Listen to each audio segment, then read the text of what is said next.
Bem, pessoal, vamos agora dar prosseguimento então à nossa aula anterior. Nessa aula de hoje eu vou estar falando então sobre as funções da barra de aplicativos que nós não abordamos na última aula. Vou falar também sobre a barra de menus, sobre a Options Bar, a barra de ferramentas e, se der tempo, ainda vou falar um pouco nessa aula então sobre os painéis.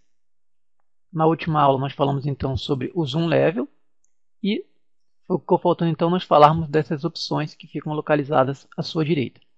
Este próximo ícone, então, na barra de aplicativos, corresponde ao Range Documents, e estas opções que você encontra, então, a partir deste ícone, elas também podem ser localizadas, então, a partir do menu Window, Arrange. Aqui você está vendo que está desabilitado tanto esta opção do menu Window, quanto as opções de dentro, então, do nosso Arrange Documents, porque nós não temos nenhum documento aberto. Vamos abrir, então, aqui estas 4 imagens. E agora então já está habilitada estas opções então a partir do menu Window e a partir então do nosso ícone. Estas opções então em texto, elas se habilitam então a partir de um documento. Se você tiver aberto um documento, essas funções então já estarão habilitadas. Porém, estas funções em forma de ícones então, elas se habilitam conforme o número de imagens ou documentos que você tem aberto. Se você tiver dois, você vai ter estes dois primeiros. Aqui você vê que colocando o mouse em cima ele indica então o número de imagens, o número mínimo de imagens que você tem que ter para habilitar. Estas outras funções então se habilitam com 5 ou 6 imagens, beleza? Clicando nestes ícones então você vai modificar o arranjo de janelas. Observe então como você vai mudando a disposição que você tem então das suas janelas dentro da sua interface. Para voltar ao modo original então você clica neste primeiro ícone à esquerda, que é os Consolidate All. Aqui eu vou modificar então a imagem selecionada para não dificultar. Bem, a próxima opção que você tem então seria Float All Windows. Ao clicar nela então você vai ter todas as janelas flutuando e você pode alternar entre elas, clicando então dentro da área de alguma delas ou a partir da barra de título. Para você fazer com que elas voltem novamente, conforme estava a interface no início, você também clica então Consolidate All. Essas janelas então elas vão ficar novamente agrupadas junto então à sua workspace. Para você alternar então entre os seus documentos na workspace, basta que você clique então no título de cada um deles. Porém, quando você tiver imagens cujo título é muito grande ou um grande número de imagens abertas, você pode optar então por esta seta, fica localizada então na parte superior direita. Ali você seleciona então o documento que você quer e você pode então a partir dele estar habilitando um ou outro documento. Aqui eu vou fechar então um pouco dessas imagens. Vamos ficar apenas com 2 imagens abertas.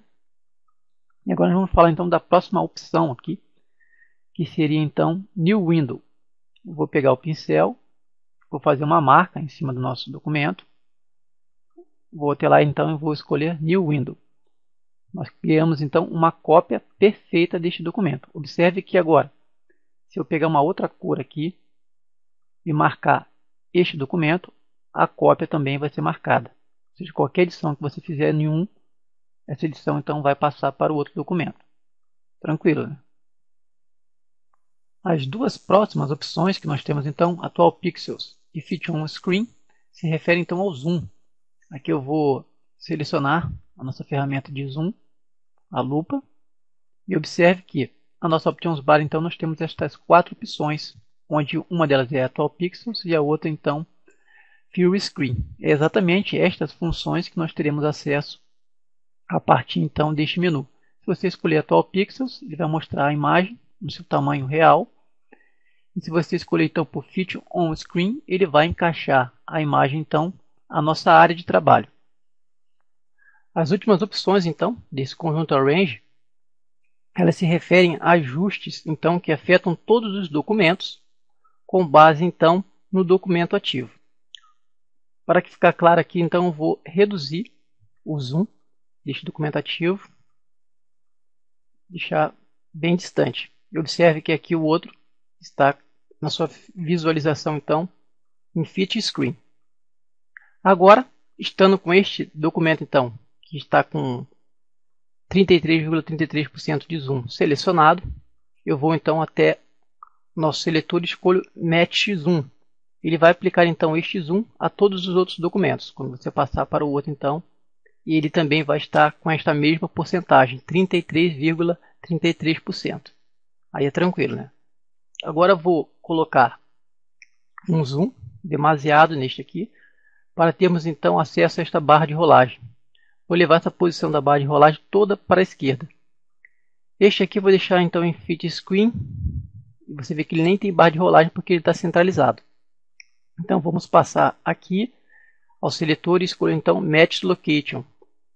Automaticamente então não vai ocorrer nada, porque este zoom aqui ele está encaixado. Agora, se você aumentar esse zoom e correr para a direita, observe que aqui está para a direita e aqui para a esquerda. E agora você optar então por Match Location e passar para outro documento, ele também vai estar alinhado à esquerda. Se você optar então por Match Zoom and Location, ele vai fazer as duas coisas. Então, ele vai ajustar o zoom e vai ajustar também o local de acordo com o documento ativo. Nossa próxima opção, então, nesta porção esquerda da nossa barra de status, seria então este seletor, onde você pode alternar então o modo de visualização entre Full Screen Mode, com menu bar, que é este que nós estamos, o Standard, ou Full Screen Mode, que é este aqui onde você tem então apenas o full screen da sua própria workspace. Você não enxerga então as suas ferramentas, suas barras, painéis, etc. Seguindo na nossa Options Bar então, nós teríamos estes ícones à direita, são Selection Workspace. Cada vez que você modifica um deles então, clicando com o botão esquerdo do mouse sobre eles, você observa que o conjunto de painéis que você tem disponível então, este conjunto se modifica. Estas duas barras paralelas que você tem então à esquerda, caso você posicione o cursor do mouse sobre as mesmas, você vê que ele então muda seu formato. Você clica com o botão esquerdo do mouse, mantém ele pressionado e arrasta, e você revela então outros conjuntos que ficam então ocultos. Você também pode acessar esses conjuntos clicando nesta seta dupla, ou vindo até o menu Window, Workspace. Observe que aqui você poderia então resetar, no caso o nosso conjunto Essential. Se você for no Design, você pode resetar o Design, você pode criar uma nova Workspace ou deletar uma Workspace. Tranquilo? Bem, aqui eu vou estar excluindo estas imagens então, e nós vamos falar um pouco agora sobre nossos menus. Vamos criar um novo documento. E os menus, então, eles são então um dispositivo gráfico que funciona de forma análoga em diversos programas. Geralmente, quando você clica com o botão esquerdo do mouse sobre o menu, então você tem acesso a uma lista de opções. Quando o menu ele tem então essa seta, indica então que quando você posicionar o cursor do mouse sobre ele, você vai ter acesso então a um submenu com outras opções. E geralmente, quando ele contém então 3 pontos na sequência assim, quer dizer então que ele vai abrir uma caixa de diálogo então, para que você possa modificar algumas configurações. Beleza? Aqui eu não vou estar abordando individualmente cada um menu, mas como vocês vão poder observar, durante o curso então, nós iremos conhecendo pouco a pouco as opções então de cada um destes menus. À esquerda do programa nós temos então uma barra de ferramentas. Observe que na sua parte superior esquerda nós temos este ícone. Quando você clica com o botão esquerdo do mouse sobre o mesmo, você modifica então a disposição da sua barra de ferramentas entre uma ou duas colunas. Durante este nosso curso nós estaremos utilizando então o formato de coluna única. Abaixo da nossa barra de menus nós temos então a Options Bar, que são opções adicionais então de configurações referentes à ferramenta ativa. Observem que quando você clica com o botão esquerdo do mouse sobre um dos ícones das ferramentas listadas então na nossa barra de ferramentas, esta ferramenta que você acabou de selecionar, ela aparece na parte esquerda então da Options Bar, ou seja, esta é a ferramenta ativa. Logo, todas as configurações que aparecem à sua direita referem-se a esta ferramenta. Como vocês podem visualizar então, através desta imagem, na realidade, o número de ferramentas que nós temos disponíveis a partir então da nossa barra de ferramentas é muito maior do que estas visíveis. Além disto, estas ferramentas elas se subdividem em diversos tipos. Nós temos então as ferramentas de seleção, ferramentas de corte, ferramentas de medição, ferramentas de retoque, ferramentas de pintura, ferramentas de desenho e texto, ferramentas de navegação e 3D. Por exemplo, através destes primeiros 4 ícones da nossa barra de ferramentas, nós temos então acesso às ferramentas de seleção, que na realidade serão então 10 ferramentas. Agora nós veremos então como podemos obter 10 ferramentas a partir então de apenas 4 ícones. Agora nós iremos conhecer então a estrutura da nossa barra de ferramentas e iremos utilizar então uma imagem auxiliar. A letra A aqui nós temos então aquele ícone que nós vimos anteriormente, que ele serve então para alternar entre uma ou duas colunas. A letra B aqui representa este ponto preto. Na realidade, ele indica então qual é a ferramenta ativa. No caso, a letra C, ela indica os ícones das ferramentas, a letra D, o nome das ferramentas, a letra E, a tecla de atalho que você poderá estar utilizando para acessar a ferramenta, e a letra F, ela indica este pequeno triângulo que fica na parte inferior direita de cada ícone, ou seja, este triângulo indica que atrás de cada uma destas ferramentas que possui esse triângulo, existem outras ferramentas ocultas. Na realidade, estes 4 primeiros ícones então de nossa barra de ferramenta, eles representam então nossas ferramentas de seleção, que na realidade são em número de 10. Observem que a primeira, a ferramenta Move Tool, ela não possui então aquele triângulo na parte inferior direita. Logo, não existe nenhuma ferramenta oculta por trás dela. Porém, a ferramenta retangular Mark Tool possui então este pequeno triângulo. Quando você posiciona então o cursor do mouse sobre o ícone, nós temos então uma pop-up com o nome da ferramenta. Quando você pressiona o botão esquerdo do mouse sobre o mesmo e mantém ele pressionado, você tem acesso então a este menu drop-down. Como nós vimos lá então à esquerda, nós temos este pequeno ponto preto que indica qual é a ferramenta ativa. Nós temos os ícones, os nomes e então a nossa tecla de atalho que você poderá estar utilizando para acessar a ferramenta. Então, acerca das ferramentas de seleção, nós teríamos aqui uma ferramenta, mais 4 ferramentas, mais 3 ferramentas e mais 2 ferramentas, totalizando então 10 ferramentas. Aqui nós posicionamos então o nosso cursor do mouse sobre a ferramenta retangular Mark Tool e aparece então a letra M, ou seja, esta é a tecla de atalho para acessarmos esta ferramenta. E sobre a ferramenta Move Tool seria então a letra V. Porém, observem que a retangular Mark Tool tem 4 ferramentas e a letra M ativa apenas 2 delas. Então, nós vamos deixar aqui a ferramenta retangular Mark Tool selecionada e vamos pressionar a tecla V em nosso teclado. Observem que a seleção passou então para a ferramenta Move Tool, que é acionada através da tecla V.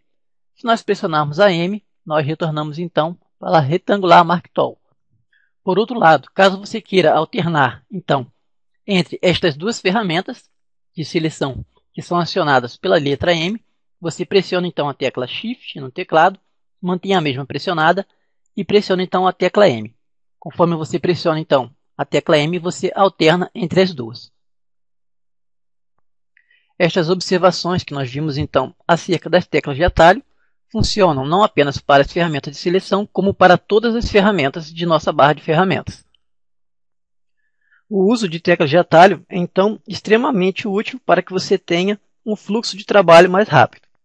Bem, o cursor do mouse também relaciona-se à ferramenta ativa. Logo, nós veremos alguns detalhes com relação a este tema que são extremamente úteis, ou seja, o uso da tecla Caps Lock e a configuração de preferências. Para tanto, vamos em File, New e em sequência você pressiona OK para criarmos um novo documento. Observem que a ferramenta selecionada, neste caso, é a Move Tool. Logo, vocês ao observarem o cursor do mouse, observam que o mesmo assume o formato desta ferramenta. Da forma que eu configurei então as preferências do Photoshop, o ícone então do nosso cursor sempre terá então o formato da nossa ferramenta selecionada, como vocês podem observar. Beleza? com exceção de quando estivermos utilizando então as ferramentas do segundo grupo de seleção, que neste caso o nosso cursor do mouse terá então o formato de uma cruz. Porém, esta forma de utilizarmos então o cursor do mouse poderá trazer alguns inconvenientes. Por exemplo, caso eu queira utilizar a ferramenta Crop, que é utilizada então para cortar uma imagem, nós teremos alguma dificuldade. Haja vista que utilizando este tipo de cursor fica difícil então definirmos onde irá iniciar o corte. Por esse motivo então, as ferramentas do segundo grupo de seleção são sempre representadas por um ícone em formato de cruz. Uma forma rápida, então, de nós nos vermos livres deste inconveniente é pressionarmos a tecla Caps Lock no teclado. Como você observa, então, o formato do nosso mouse se modifica de uma forma que é mais fácil, então, nós determinarmos o ponto onde iniciará e onde encerrará, então, o corte da nossa imagem. Para que você possa, então, definir a forma que irá assumir o seu cursor do mouse, você poderá fazer o seguinte. Vá até a nossa barra de menus, Edit, Preference e em seguida escolha então Cursor. Ou então pressione Ctrl K. Neste menu que irá se abrir então, Pop-up, você escolhe a opção Cursor. Aqui você tem então as opções Standard, que é a que eu estou utilizando, Preciso, Normal, Full Size e estas duas outras opções que nós veremos agora para que serve cada uma delas. Bem, quando nós deixarmos então a opção Standard selecionada, o ponteiro então do nosso cursor sempre será igual ao ícone da ferramenta ativa, com exceção, como nós vimos, das ferramentas que compõem então o segundo grupo de seleção, que neste caso o nosso cursor terá então o formato de uma cruz. Quando nós deixarmos então habilitada a opção Preciso, o nosso cursor terá então o formato de uma mira, mas para tanto você deve também habilitar aqui o Preciso em Other Cursors. Quando nós deixarmos selecionado então Normal Brush Tip, ou seja, ponta do pincel normal, o contorno do ponteiro corresponde a aproximadamente 50% da área que a ferramenta afetará. Esta opção mostra então os pixels que serão visivelmente então afetados. Esta outra opção então, Full Size Brush Tip, mostra então o tamanho total do pincel. Observem que neste caso nós temos então selecionado nosso brush e vamos fazer então com que este pinte. Observem que a área de pixels atingida é menor então do que a área representada pelo nosso pincel. Estas outras duas opções então, elas funcionam apenas com o Normal Brush Tip ou então com Full Size Brush Tip. Standard e Preciso então não funciona com esta opção. Inclusive estas duas opções podem servir então para funcionarem em conjunto com qualquer uma das opções, normal ou full size.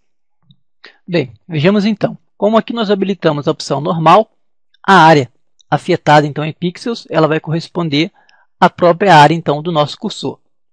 Ou seja, se nós pintarmos aqui a nossa trilha então, ela vai corresponder ao tamanho do nosso cursor.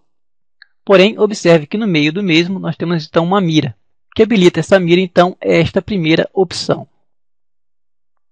Aqui nós habilitamos então a opção Full Size.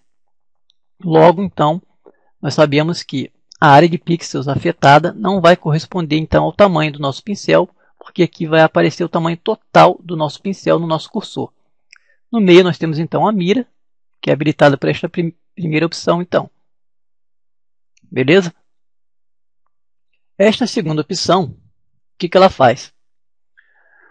Bem, nós ficamos então com o nosso cursor normal, ou seja, aqui nós escolhemos Full Size, então a área afetada não vai corresponder então à área do cursor. Porém, quando nós pressionamos então o botão para pintarmos, aparece o X. E quando nós soltamos, volta então ao formato normal então do nosso cursor. E por último, nós temos então a opção Full Size aqui habilitada com as duas próximas opções. Ou seja, a primeira faz com que apareça então esta mira no meio do nosso cursor e a segunda vai fazer com que quando nós pressionarmos o botão esquerdo do mouse para pintar, com que suma o cursor e fique apenas a mira. Beleza?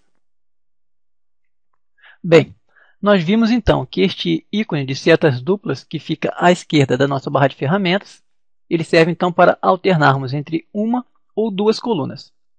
Observe, porém, que nos outros painéis nós também temos este mesmo símbolo, porém a sua função é diferente. Quando o mesmo está virado para a esquerda, então, significa que estes painéis, então, eles não estão expandidos. Quando você clica com o botão esquerdo do mouse sobre o mesmo, você expande estes painéis. E quando ele está para a direita, então, indica que ele já está expandido. Você clica, então, e ele, então, retrai. Beleza? Quando você clica com o botão esquerdo do mouse também, sobre, então, o nome dos painéis, você vai habilitando a sua visualização.